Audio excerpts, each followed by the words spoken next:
ఇంతకుముందుకు కేశవారు ఏం చేసాడు, రైతు బంధు పెట్టిండు.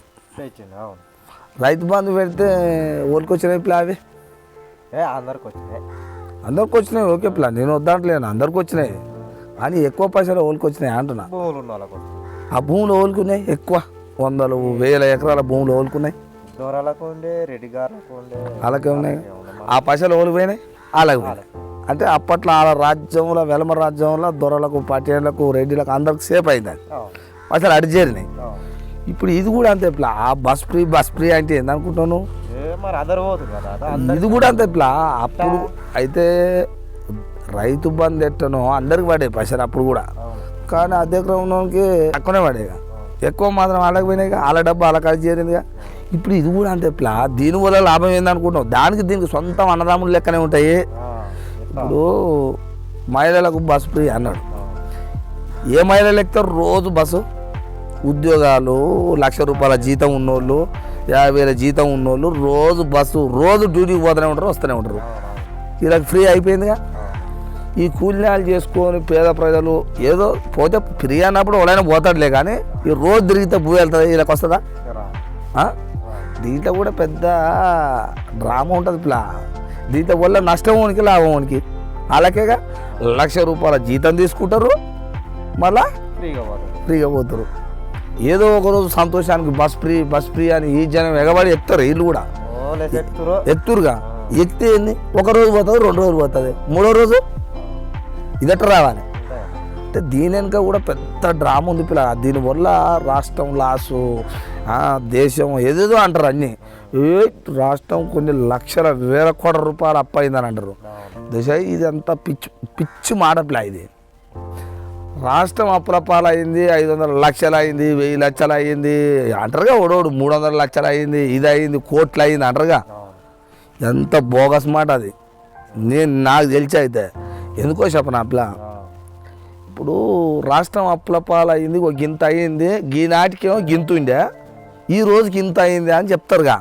అంటే నేనేమంటా అంటే, వీళ్ళు ఎమ్మెల్యేలు అందరూ పోటీ చేసేటప్పుడు వీళ్ళ లెక్కలు తీసిరట, నీ కాడ ఆస్తి ఎంత ఉంది ఏందని. ఒక్కొక్కరి కాడ చూస్తే 200 కోట్లు, 300 కోట్లు, 1000 కోట్లు, 500 కోట్లకు ఉన్నారని లెక్కలు వెళ్ళినాయి అందరు ఎమ్మెల్యేలే.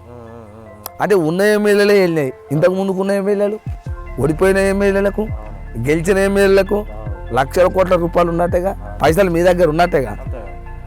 ఇవన్నీ మీ దగ్గరనే ఉండే, మీ వెనకే వేసుకుంటారు. ఈడనేమో అప్పు చూపిస్తారు. ఆ పైసలన్నీ తీసి ఆడేస్తే అప్పెక్కడిది రాష్ట్రానికి? చెప్పులే నాకు దీనికి ఆన్సర్ చెప్పులే. ఒక్కొక్క ఎమ్మెల్యే కాడ వాళ్ళ ఆస్తులు, వాళ్ళ భూములు, వాళ్ళ కంపెనీలు చెప్పరా అని అన్నీ వెనకేసి పెట్టుకోరుగా. అవన్నీ తీసి ఆడబడితే ఇక నీకు అప్పెక్కడిది రాష్ట్రానికి? ఏందంటే నేను దిగిపోయినా వచ్చినోడు ఏమైనా చేసుకుంటాడు, వీళ్ళు తక్కువనా, వచ్చిన ఆయన మునగాడు అనుకుంటున్నావా? పోయినాయన అట్ట అయితే, పోయినాయన బారాన అయితే ఈయన రూపాయ. ఇప్పుడు పెట్టుబడి పెడుతురు, జనాల మీద పెట్టుబడి పెడుతురు. ఏముందండ ఇది కూలీలను కొన్నట్టే ఉంది. పచ్చిర కూలీలను పెంచుతారు చూసినా, 300 రావాలని. ఈ ఎలక్షన్ల దందా కూడా అట్నే చేసి అటు ఇటు చేసి మొత్తం మీద రావు గారిని ఎలమద్దొరని పోగొట్టారు, రెడ్డి రాజ్యం తెచ్చుకున్నారు. ఇక కొత్త భార్య ప్రేణ ఇంటికి దాళ్ళు తీసినాడు, తీస్తారు ఇప్పుడు. ఇదేం రోజులు చూద్దాం. కానీ దీంట్లో ఈ సామాన్యమైన ప్రజలకు ఏం లాభం లేదు ప్లా. ఇలా ఎట్టనో చెప్పిగా ఏది ఏమన్నా అందుతుందేమో చూడు నువ్వు. అన్నీ ఫ్రీ అని వీళ్ళని సోమరిపోతులను తయారు చేస్తానికే ఈ రాజ్యం. కానీ నీతి నిజాయితీగా ఈ మనుషులకు ఇది కావాలి. ఇవి బస్ ఫ్రీ అన్నాడు, బస్ ఎందుకు ఫ్రీ ప్లా చెప్పు? దీనివల్ల ఏం లాభం చెప్పు?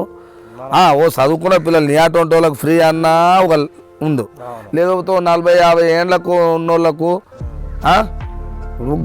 పెద్ద మంచి తెల్ల రేషన్ కార్డు ఉన్న వాళ్ళకు ఫ్రీ పెడితే బాగుంటుంది అని అన్నారు. ఆట పెట్టినా బాగుంటుంది. పేదలు అంటే తెల్ల రేషన్ కార్డు ఉన్న వాళ్ళకు ఫ్రీ అని చెప్తే అట్టనే పోతుంటుంది, ఏదైనా ఉంటుంది. లేకపోతే 20 రూపాయల కిరాయి ఉన్న వాళ్ళకి 10 రూపాయల కిరాయి అని చెప్పినా బాగుండవు, సగానికి సగం. నువ్వు మొత్తం ఫ్రీ అంటే ఇదంతా వాళ్ళకే లాభమా? సామాన్య ప్రజలకు ఏం లాభమా? పిల్ల దీనివల్ల నీకేమర్థమై? ఇష్టా నష్టమేగా. ఇది ఎన్ని రోజులు నడుస్తున్నట్టు ఇట్లా ఆటోలో డ్రైవర్లో నోయితే మర్చి కొడుతుంది. ఆటోలు ఇళ్ళ కాడ పెట్టుకోరు. ఒక్కడు బస్ స్టాండ్ పోయి తిప్పితే ఒక్కడ ఎక్కలేడు.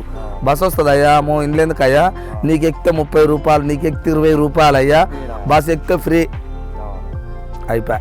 ఆటో అయితే మధ్య వాడు ఆ ఆటో నడుపుకుంటేనే 200 300 ఫైనాన్స్ కట్టంగా వినవా, ఇది కుటుంబం ఇంత పూటకెళ్తుంది.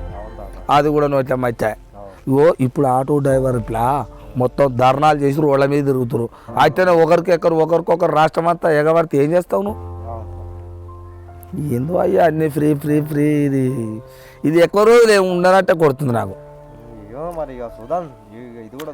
ఎవరిని నమ్మినా కానీ దీంట్లో అర్థం చేసుకోవాల్సింది చెప్పనట్లా, ఈ సామాన్యమైన ప్రజలు, ఈ రాజకీయాలు చేసేటోళ్ళు వీళ్ళందరూ ఈ సబ్బండ కులాలకు ఎన్నడ అర్థమవుతుండొచ్చు పిల్లగా. వీళ్ళ పొత్తులనే పడ్డది ఇది.